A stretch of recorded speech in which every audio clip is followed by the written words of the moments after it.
Hey everyone, it's Kenji. I'm gonna make a corn salad and a grilled potato salad. So, esquite, the Mexican-inspired corn salad. Although this one is, the sort of the more modern American version that you see. Traditionally, esquite would be made with not sweet corn, and it generally will be served kind of warm with a melted butter or sometimes a crema. We're gonna make it with a garlic and lime, mayonnaise, cotija cheese, cilantro, and grilled sweet corn done on the grill. I'm also going to be making a grilled potato salad. So these are Yukon Gold potatoes that I've just boiled until they're tender. I've split them in half, tossed them with some olive oil. So I'm going to grill those, grill these spring onions, grill these lemons, and then toss it all together with a little vinaigrette I'm going to make with the with some olive oil, whole grain mustard, chopped parsley and shallots, and the grilled lemon juice. But let's start with the mayonnaise. So I've got 3 garlic cloves in there. I've got the juice of a couple limes. By the way, I am in Havre de Grace, Maryland, with my partner Tessa, and we're at her brother's house right now because my kids are on vacation with their mother in Taiwan. So I got a couple weeks kid free. So mayonnaise is an emulsion of oil in water, and in this case, the water mostly comes from egg. And then from that citrus juice. The way you make an emulsion is traditionally the way you'd make a mayonnaise is you take egg yolks, you take your lemon juice or your lime juice, you'd whisk it, and as you're whisking, you'd very slowly drizzle in oil, with the idea that as you slowly whisk it in, you break it up into very fine particles that can then be properly suspended in that water mixture. And so you go very, very slowly, and if you go too fast, what happens is your mayonnaise might break. The way I do it these days, it takes just a couple minutes. So you get you get an immersion blender and a cup that's just big enough to fit the head of the blender. Put all your ingredients in there, and so your egg and your liquids, your water-based liquids, are all sinking to the bottom, and your oil. In this case, I used avocado oil.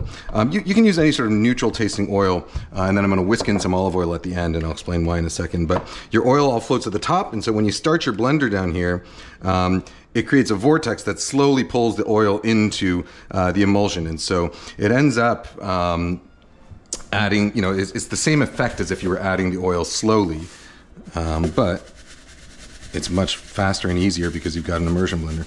Just a little salt. All right, so I'm going to turn the blender on, and it will beat up that garlic, it will beat up the egg yolks, and it will hopefully emulsify. It's always a little scary doing this with a brand new blender or a stranger's blender because I don't know exactly how it'll work, but it should work.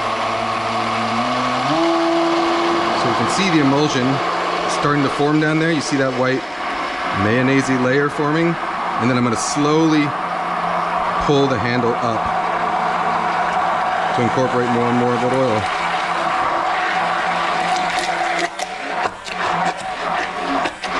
And there you go.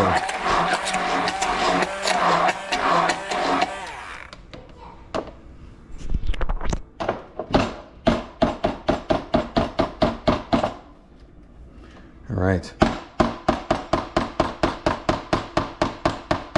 How's it taste? Tastes good.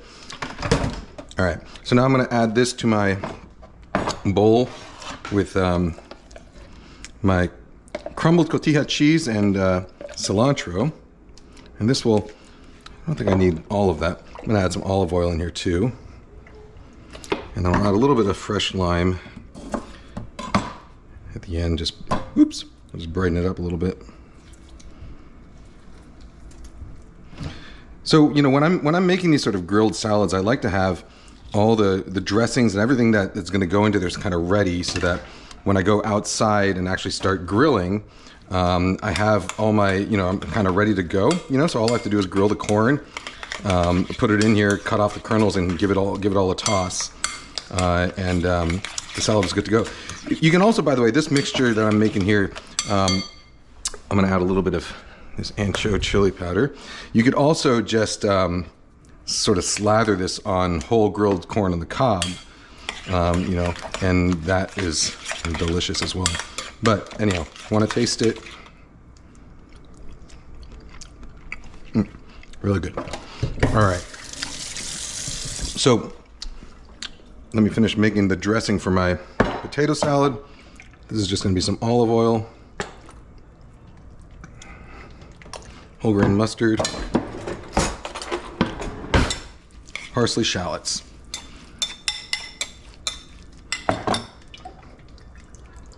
Very, very simple. And the rest is just going to be the garlic and lemon and grilled spring onions. Okay, I will be back to grill some corn and grill some potatoes in just a little bit, so I'll see you. All right, so we're about half an hour or so before dinner. So I got a 2-level fire going, which is how I normally like to do my fires because it gives you a little control over at the way you're cooking. So you get one side nice and hot and the other side cooler, so that if things are cooking too fast, you can slide them over to the cooler side, or if things are cooking too slow, you slide them over to the hotter side. All right, so I'm going to get my lemons on the kind of cooler part of the grill. The potatoes have been just boiled and then tossed with some olive oil, which is going to burn off on the coals there. Tossed in some olive oil, salt and pepper, and I'm just going to let them kind of sear on the grill. I'm putting them cut side down. Boil them until they're tender, you know, so not so tender that you'd make, like, say, mashed potatoes out of them, but tender enough that they don't taste raw, and that you would, you know, you want them as cooked as if they were ready to eat. All right, so I'm going to let these sear a little bit. In fact, you know what I might do is I'll get the rest of them over here as well. And then as the potatoes cook, I'll kind of rotate the grill grates around so that I can get them all on at once. And that way, as they finish cooking, I can put them right back in the same bowl that I had them on. It's a nice thing to do. So I've done this with like fingerling potatoes before, which is a really nice thing to do because then they're kind of more bite-sized. But today, all I had was these kind of thicker Yukon Golds from the supermarket. So you can see they starting to get a little bit crispy. We're going to let them go a little bit longer than that. Nice charred onions here.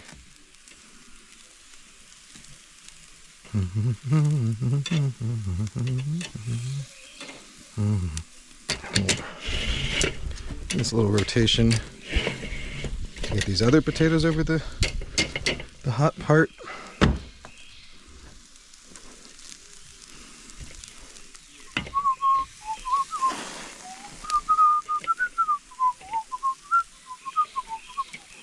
You can probably hear Tessa and her dad playing violin and banjo in the living room.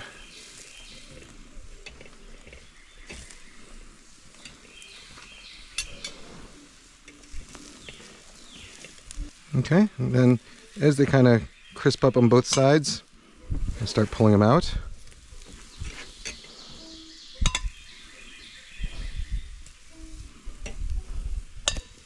You see these lemons are starting to get nice and brown and juicy as well.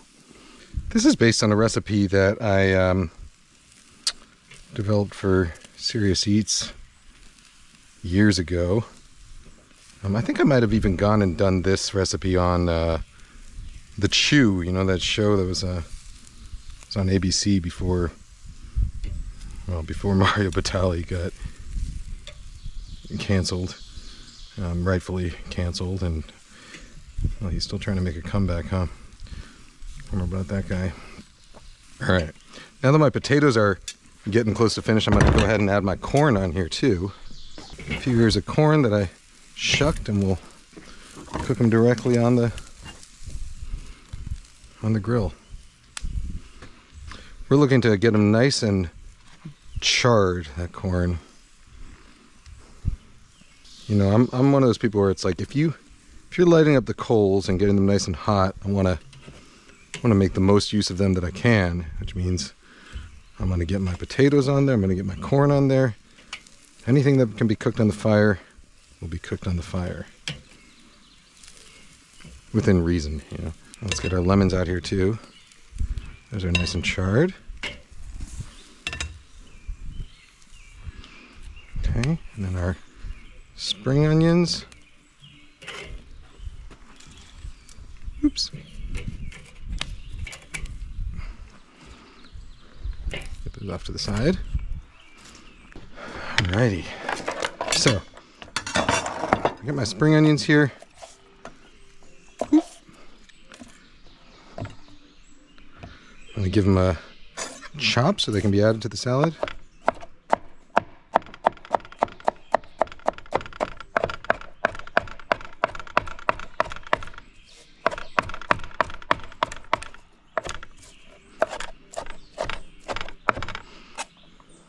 Okay, onions in. They're kind of charred on the outside and softened through, which is exactly how I want them. And we got this is just olive oil, whole grain mustard, shallots, and parsley. And then we'll squeeze in some lemon. Let's start with 2 of those lemons and see how this tastes with just that much.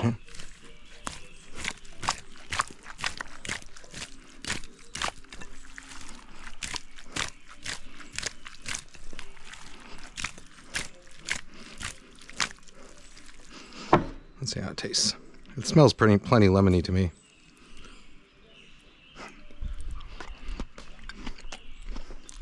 Mm-hmm. Maybe one more. All right. Put the other one in with the corn, huh?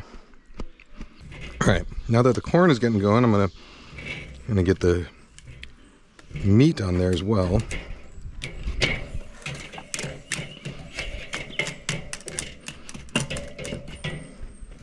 I will actually get a little bit more coal on there.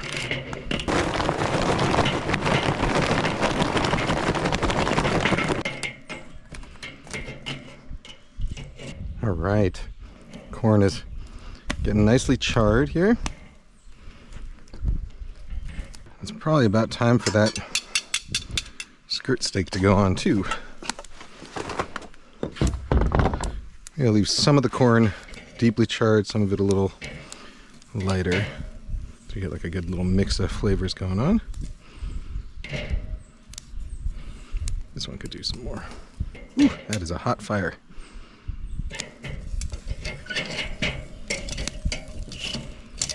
Which is good. That's what you want for skirt steak.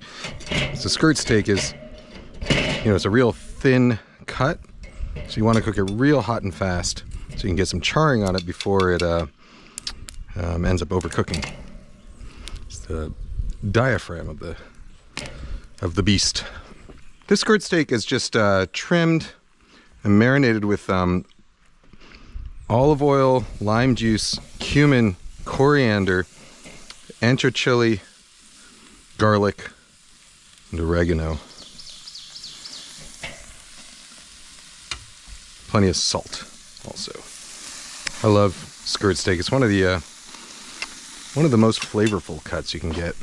Sometimes it's sold as fajita meat, but it's one of those muscles that's sort of consistently worked throughout the animal's life, and so builds up some really nice flavor. It's the diaphragm, so the cows breathe until they stop. We're gonna flip it a few times as it cooks.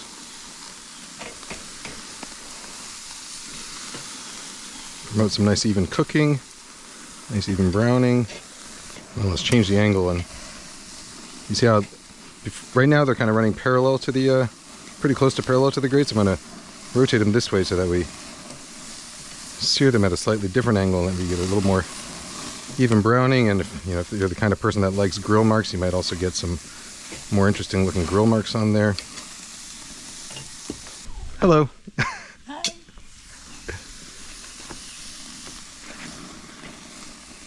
I can't remember. Do your parents eat well done meat? All well done? Okay. But there's plenty, so we can have a mix. What about Ann and? They do medium, yeah, medium rare.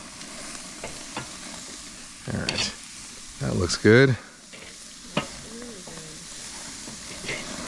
Nice hot fire. The nice thing about having a 2-level fire is, as it finishes, you move it over to the other side. Or if it starts to brown too much on the outside, you can move it to the slightly cooler part to finish cooking without over browning.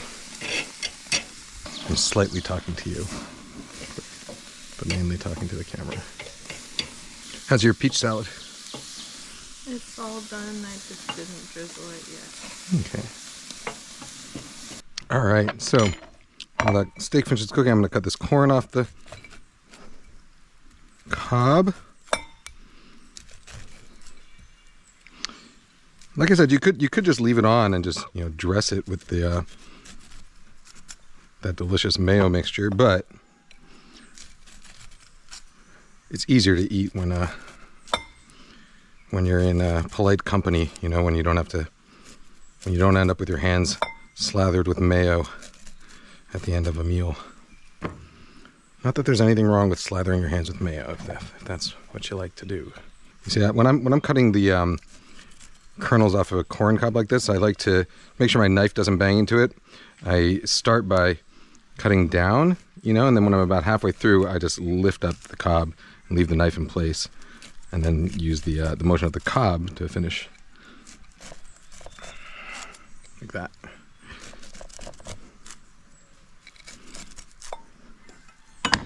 And let's get some of our dressing in there.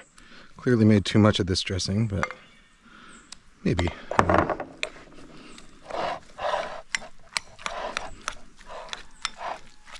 Maybe there's no such thing as too much.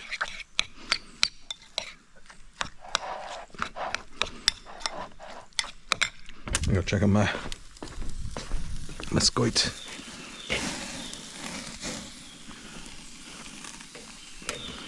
All right, let's grab a couple of these back there. So some folks here like their meat medium rare, some folks like it well done. So we got a mix. Skirt steak is pretty good, well done anyway. Oh sure, I'll take the Stella. Where'd that come from? Alrighty, I got a little bit more of this.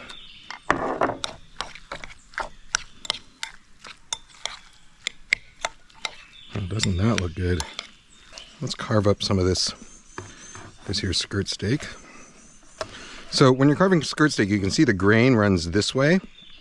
So you don't want to cut into slices that way. What you want to do is cut it into kind of chunks like this, right? And then cut them against the grain.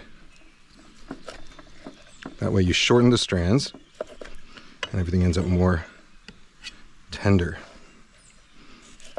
Skirt steak is also one of those steaks that, because of its sort of loose texture and kind of fattiness, or the abundance of connective tissue in there, it's one of the steaks that actually does relatively well even past medium rare. So if someone likes well done or medium steak, skirt steak is a good choice. Skirt steak, wonderful in salads the next day. Good on top of rice. Good in tacos. Good on like a Thai style salad. I love skirt steak in that. And it's great when it's kind of heavily charred like this, And let's finish it off with some of this chimichurri I made. So this is like a cilantro, parsley, chili, shallot, garlic, olive oil, red wine vinegar, a little bit of mustard in there too, just for the fun of it. How's it all look? We got